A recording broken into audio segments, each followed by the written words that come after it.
Bharatiya Janata party की सरकार जम्मू कश्मीर में आते ही महाराजा हरि सिंह का कश्मीर फिर से आपके सामने होगा। ये कांग्रेस के लोग, ये नेशनल कॉन्फ्रेंस और ये पीडीपी के लोग, ये राजनीतिक पार्टी नहीं बल्कि प्राइवेट लिमिटेड कंपनियां हैं। 1990 के दशक कांग्रेस के पाप, नेशनल कॉन्फ्रेंस और पीडीपी के पाप की पराकाष्ठा को भी हमने देखा है। पूरी दुनिया ने देखा है कैसे कश्मीरी पंडितों के साथ बर्बर अत्याचार हुए थे। जम्मू कश्मीर की जनता तबाह होती थी, अभाव में ग्रसित थी, और ये लोग यहां के पैसे को लूट करके ऐशो आराम की जिंदगी यूरोप में और इंग्लैंड के अंदर व्यतीत करते थे। पाक अधिकृत कश्मीर भी फिर कश्मीर का ही पार्ट होने वाला है, जम्मू कश्मीर का ही भाग होने वाला है। क्या नहीं था हमारे जम्मू कश्मीर के पास? क्या नहीं था हमारे पास? मैं आप सबसे कहना चाहता हूं कि आज जम्मू कश्मीर के अंदर हम जब बात करते हैं तो सचमुच मुझे उन महान विभूतियों की याद आती है। महाराजा हरि सिंह जिन्होंने पहचान दिलाई थी।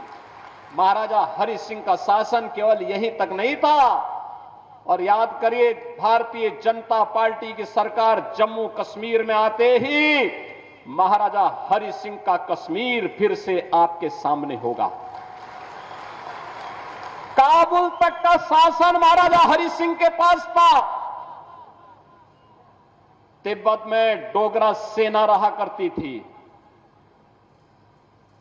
कौन नहीं जानता है पंडित प्रेमनाथ डोगरा जी के प्रति किसके मन में सम्मान का भाव न हो। और जब कबालाई यहां घुस करके आंदोलन को फैलाना चाहते थे, तब ब्रिगेडियर हरि सिंह ने, तब ब्रिगेडियर राजेंद्र सिंह जी ने last man and last bullet का नारा भारत की रक्षा के लिए अपने आप को बलिदान किया था। इतनी महान परंपरा, इतनी महान परंपरा जिसने अपने परिश्रम से, अपने पुरुषार्थ से जम्मू कश्मीर को धरती का स्वर्ग बनाया था, जिन्होंने अपने बलिदान से, अपने लहू से सींच करके इस धरती का स्वर्ग जम्मू कश्मीर को बनाया था, आज उसे मजहबी उन्माद का जो एक कोड़ है उसमें बदलने का पाप ये कांग्रेस, ये पीडीपी और नेशनल कॉन्फ्रेंस ने ही किया है। ये पाप करने वाले लोग जो देश के साथ गद्दारी कर रहे थे, देश के संसाधनों का उपभोग कर रहे थे, उनको सबक सिखाने का चुनाव है ये जम्मू कश्मीर विधानसभा का चुनाव। और इसी के लिए आज मैं आपके पास आया हूं। बहनों और भाइयों, परिवर्तन किस रूप में होता है? याद करिए करतारपुर कॉरिडोर के बारे में, गुरु नानक देव जी का कॉरिडोर बने, भारत की सिख परंपरा की गुरु परंपरा ने भारत के अंदर भक्ति से शक्ति की जिस यात्रा को आगे बढ़ाया था, गुरु नानक देव जी भक्ति के उस पराकाष्ठा का नाम था, तो गुरु गोविंद सिंह जी इस भक्ति से पनपी हुई शक्ति का एक तेज था। याद करिए, करतारपुर कॉरिडोर का निर्माण प्रधानमंत्री मोदी जी के द्वारा कराया गया। और यही नहीं, बाल दिवस की बात जब देश के अंदर होती थी, बाल दिवस की बात जब होती थी, तो बहनों और भाइयों, इन्होंने पंडित जवाहरलाल नेहरू का जन्मदिन बाल दिवस के रूप में कांग्रेस ने मनवा दिया। मुझे बताओ, अरे बाल दिवस के रूप में नाम आना चाहिए ना उन लोगों का, गुरु गोविंद सिंह जी के 4 साहबजादों ने, जिन्होंने सनातन धर्म के लिए, भारत के सुरक्षा के लिए, भारत को विदेशी आक्रांताओं से मुक्त करने के लिए, गुलामी की बेड़ियों को तोड़ने के लिए जिन्होंने अपना बलिदान दिया था, बाद में उनकी स्मृति में मनाया जाना चाहिए था। कांग्रेस के सभी लेकिन मोदी जी ने बाल दिवस की तिथि तय करके पूरे देश के अंदर 4 साहबजादों की स्मृति को जीवंत बनाने का काम किया। हम लोगों ने उत्तर प्रदेश में 2020 में बाल दिवस के कार्यक्रम को पूरे उत्साह के साथ करना प्रारंभ किया। उत्तर प्रदेश मुख्यमंत्री आवास में एक आयोजन होता है और वह आयोजन बाल दिवस का होता है, जिसमें गुरु गोविंद सिंह जी महाराज के 4 साहबजादों की स्मृति को हम समर्पित उस बाल दिवस के कार्यक्रम को हम आयोजित करते हैं। बाकी वहां पर अन्य सभी कार्यक्रमों को स्थगित कर दिया। आज मैं इसी आपके पास आया हूं। एक कलहड़ का इतिहास, कलहड़ का कश्मीर किसने बर्बाद किया? देश के अंदर अपनी पौराणिक और वैदिक परंपरा को जीवित रखने वाला एक कश्मीर आज कांग्रेस ने, पीडीपी ने और और पिछले 5 वर्ष के अंदर बदलते हुए कश्मीर को, बदलते हुए जम्मू को आपने एक बार फिर से देखा। बहनों और भाइयों, आज इन 5 वर्षों में जो बदलाव आपको देखने को मिला है, ये सचमुच एक नए भारत का नया जम्मू कश्मीर है, जो आज टूरिज्म स्टेट में होकर टूरिज्म का एक बेहतरीन डेस्टिनेशन के रूप में देश और दुनिया को अपनी ओर आकर्षित करता है।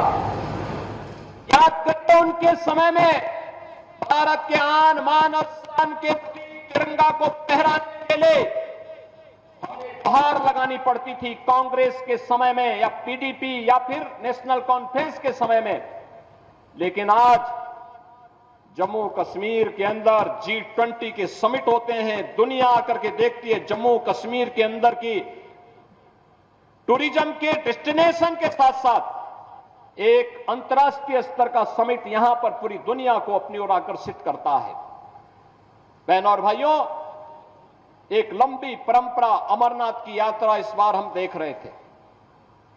पहले धमकी आती थी कि अमरनाथ की यात्रा नहीं होने देंगे, पहले धमकी आती थी उनके समय में और वे लोग सहम जाते थे, और अब तो पूरा देश और पूरी दुनिया बाबा बर्फानी के दर्शन करने के लिए अमरनाथ की यात्रा में आता है।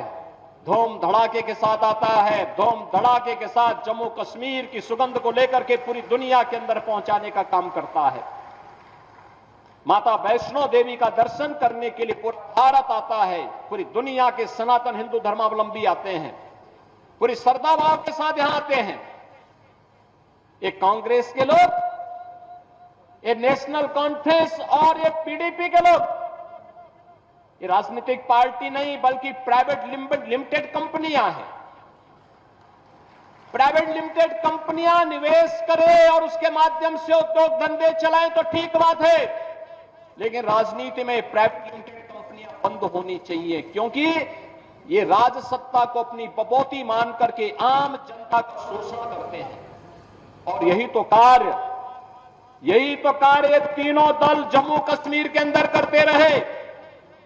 इन्होंने यहां दलितों को आरक्षण नहीं देने दिया, इन्होंने यहां पकड़वालों को आरक्षण नहीं देने दिया, इन्होंने यहां पहाड़ियों को आरक्षण नहीं देने दिया, इन्होंने यहां पर मुख्य धारा के साथ यहां से जुड़ी हुई जातियों को जोड़ने के लिए कोई सार्थक प्रयास नहीं किया, बल्कि 1947 में पाकिस्तान से जो लोग, जिनकी संपत्ति वहां छीन ली गई थी, जो लोग भारत के अंदर आए थे, इनको भी उन्होंने नागरिकता नहीं देने दी। और जब मोदी जी ने और अमित शाह जी ने जब इसके लिए कदम उठाया, सिटीजनशिप अमेंडमेंट एक्ट बना करके उसको प्रभावी ढंग से लागू किया, तो उसका विरोध ये सभी दल करते हुए दिखाई दे रहे थे।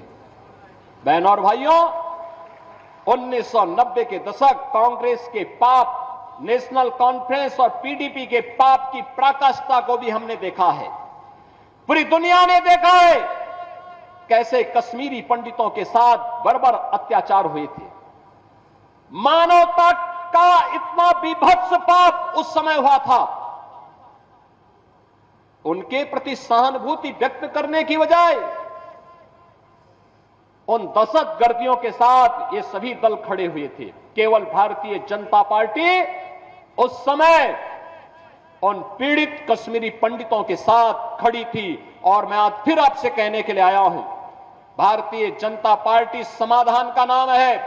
जो भारतीय जनता पार्टी कहती है वह करके दिखाती है, और भारतीय जनता पार्टी ने मोदी जी के नेतृत्व में जो कहा सो करके दिखाया है।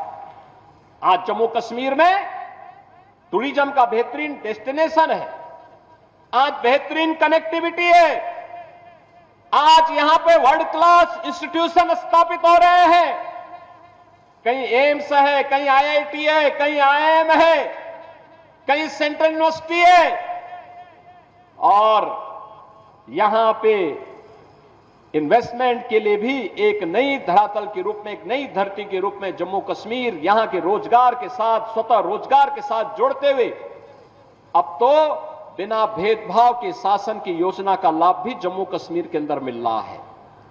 आप अनुमान करिए, लगभग 2.25 लाख गरीबों को प्रधानमंत्री आवास योजना में एक एक आवास उपलब्ध हुआ है। पहले पैसा कहां जाता था? ये तीनों परिवार चट कर जाते थे, और फिर इसीलिए तो इनके साल भर में 8 महीने इनके इंग्लैंड में व्यतीत होते थे, यूरोप में घूमते थे लोग। जम्मू कश्मीर की जनता तबाह होती थी, अभाव में ग्रसित थी, और ये लोग यहां के पैसे को लूट करके ऐशो आराम की जिंदगी यूरोप में और इंग्लैंड के अंदर व्यतीत करते थे। बहनों और भाइयों, आज यहां पे फ्री में राशन का लाभ प्राप्त हो रहा है, आयुष्मान कार्ड की सुविधा उपलब्ध हो रही है, बेहतरीन कनेक्टिविटी के साथ हर घर नल की योजना को आगे बढ़ाने का कार्य हो रहा है। यहां पर जो अनेक कार्यक्रम हुए हैं, ये सभी आज नए जम्मू कश्मीर की स्थिति को आप सबके सामने प्रस्तुत करती है। और इसलिए बहनों और भाइयों, जब हम जम्मू कश्मीर की विधानसभा चुनाव की दृष्टि से आज यहां पर एकत्र हुए हैं, यहां पे 2 चरणों के चुनाव संपन्न हो चुके हैं, मैं आप सबसे इसी बारे में कहना चाहता हूं।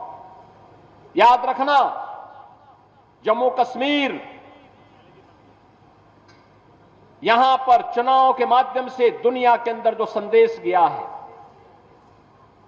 जो ये लोग कभी राहुल गांधी के रूप में, कभी किसी अन्य रूप में जम्मू कश्मीर के बारे में, भारत के बारे में दुनिया के अंदर दुष्प्रचार करते थे, उसका जवाब जम्मू कश्मीर विधानसभा का चुनाव दे रहा है। भारी संख्या में मतदाताओं का मतदान के लिए उमड़ना चुनाव के प्रति उनके रुझान को यह दिखाता है कि उन्होंने परिवारवादी राजनीति को, विभाजनकारी राजनीति को तिलांजलि दी है, और वे आज जम्मू कश्मीर के अंदर एक लोकतांत्रिक सरकार चाहते हैं, और लोकतांत्रिक सरकार के माध्यम से विकास की मुख्य धारा के साथ जुड़ करके एक भारत श्रेष्ठ भारत की सजग प्रहरी के रूप में काम करना चाहते हैं। बहनों और भाइयों, शांतिपूर्ण तरीके से चुनाव और भारतीय जनता पार्टी की यहां पर वापसी, याद रखना, पाक अधिकृत कश्मीर भी फिर कश्मीर का ही पार्ट होने वाला है, जम्मू कश्मीर का ही भाग होने वाला है। और यही तो हलचल है पाकिस्तान में। वे अपने लोकतंत्र को बचा नहीं पाए, उनको अपने लोकतंत्र को बचाने के लिए मशक्कत करनी पड़ रही है, और मशक्कत करते करते आज पाकिस्तान इस स्थिति में पहुंच गया है कि वहां पे 1 किलो आटा के लिए भी लाले पड़ रहे हैं। आप देख रहे होंगे, भारत में 80 करोड़ लोगों को फ्री में राशन की सुविधा का लाभ दे रहा है, 60 करोड़ लोगों को 5 लाख रुपए हर वर्ष स्वास्थ्य बीमा का कवर देता है। जीवन ज्योति बीमा योजना हो या जीवन सुरक्षा बीमा योजना, 12 करोड़ किसानों को किसान सम्मान निधि का लाभ दे रहा है। 10 करोड़ गरीबों के घर में शौचालय का निर्माण कर दिया है। 10 करोड़ गरीबों को उज्ज्वला योजना का फ्री का सिलेंडर उपलब्ध करवा चुका है। एक तरफ ये भारत है और दूसरी तरफ पाकिस्तान है, रोटी के लाले पड़ रहे हैं। स्वाभाविक रूप से भिखमंगा पाकिस्तान आज अपने आप को नहीं संभाल पा रहा है। कहीं पर पाक अधिकृत कश्मीर उससे अलग होने की आवाज उठा रहा है, तो कह रहा है कि हमें भी तो अधिकार था जम्मू कश्मीर के चुनाव में भाग लेने का, और जम्मू कश्मीर के चुनाव के साथ पाक अधिकृत कश्मीर में भी, मुर्शिदाबाद में भी अगर चुनाव होता ना तो और अच्छा संदेश जाता। लेकिन संदेश आपको देना है इस चुनाव के माध्यम से। दूसरी तरफ बलूचिस्तान अलग से कह रहा है, वो कह रहा है कि पाकिस्तान से हमारी केमिस्ट्री तो मिलती ही नहीं है, हमारी केमिस्ट्री उससे मिलती ही नहीं है, क्योंकि पाकिस्तान तो मानवता का दुश्मन है। ये मानवता का एक कैंसर है। इस कैंसर से दुनिया को मुक्ति मिलनी ही चाहिए, और उस मुक्ति के लिए हम सब आपके पास आए हैं कहने के लिए।